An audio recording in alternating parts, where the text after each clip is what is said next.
To do a short video on the meaning of Santa Claus in relation to God.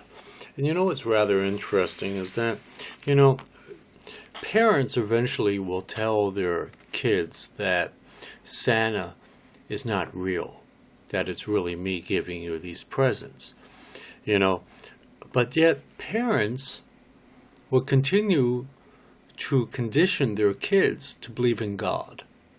And yet God is just as real as Santa Claus. It's merely that it's the way a child is conditioned. Now, there are some people out there that actually say that you're born with the concept of God already in your mind. And that's really a fallacy.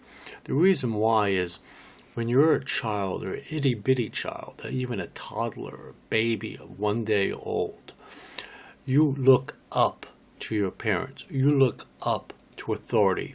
You look up to those that are taking care of you, be it breast milk, be it food, be it whatever it is. And so we look up to these leaders, up to these authority figures, which start to condition our minds to believe in something higher than ourselves.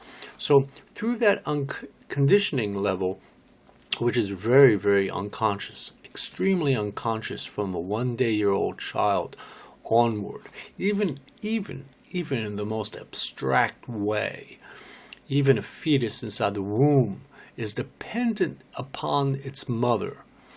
And without the fetus realizing it or not, it's being conditioned, especially in the third trimester, or maybe even before that, to be dependent upon something else other than itself to stay alive.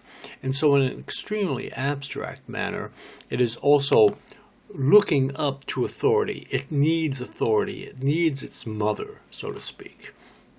But when a child is born, as you go through the stages of life, you're conditioned by your parents, eventually you're conditioned by neighbors, playmates, you're conditioned by family members, you're conditioned by teachers, and eventually employers, and then you might get in trouble with the law, so you're conditioned by judges, you're conditioned even by police officers, you're conditioned by people that just you pass by on the street, you're conditioned by doctors and lawyers and whatever else have you.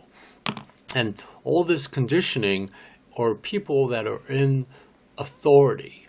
Now, not necessarily neighbors or anything, or even some family members as you grow up will be considered authority, though they may instruct you to do something and you would probably typically do it.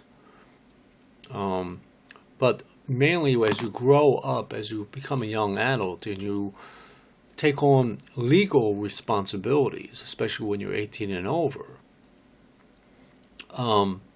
you start to, well, not only start to, but you need to by then, through the family conditioning, respect police officers, which are authority. That's all they are, authority figures, and you must respect them or you're going to get in trouble with the law.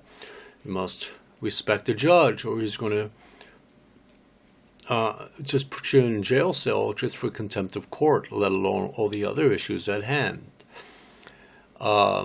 You should listen to your lawyer. If the lawyer advises you to do something, it's in your best interest to do it. Same with the doctor. Oh, well, doctors, well, I have my problems with doctors, but because they're not really into cures as much as they are into treatment. And if they cured you all the time, then they'd go out of business. But if they just treat you with drugs and if you're in therapy or something, verbal therapy, they can't continue to have you come back, then they stay in business. So I'm a little iffy about doctors. I don't look up to doctors very much. But see, what else? You might be religious, so you look up to your priest, you look up to your rabbi, you look up to your nun, you look up to your pastor. In the Mormon church, you look up to your elders, and things of that nature. And the thing is as you go along in society, you continue to believe that these are your authority figures, which it's good to understand and to truly respect a police officer, because if you don't, he's going to stick your ass in jail, and I'm sure that's not a nice place to be at. So it's good to do that right off the bat, and then it's also good if you respect your mother and father off the bat.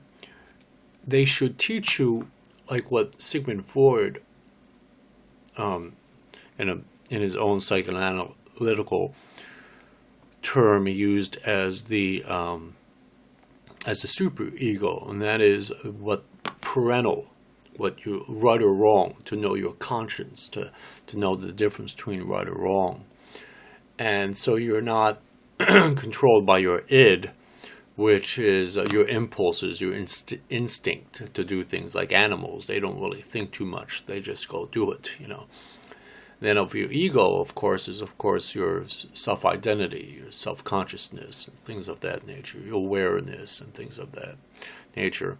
But my point of this video is, it's funny how, as a child, as you grow up as a child, if you're especially in a non-Jewish family, you believe in Santa.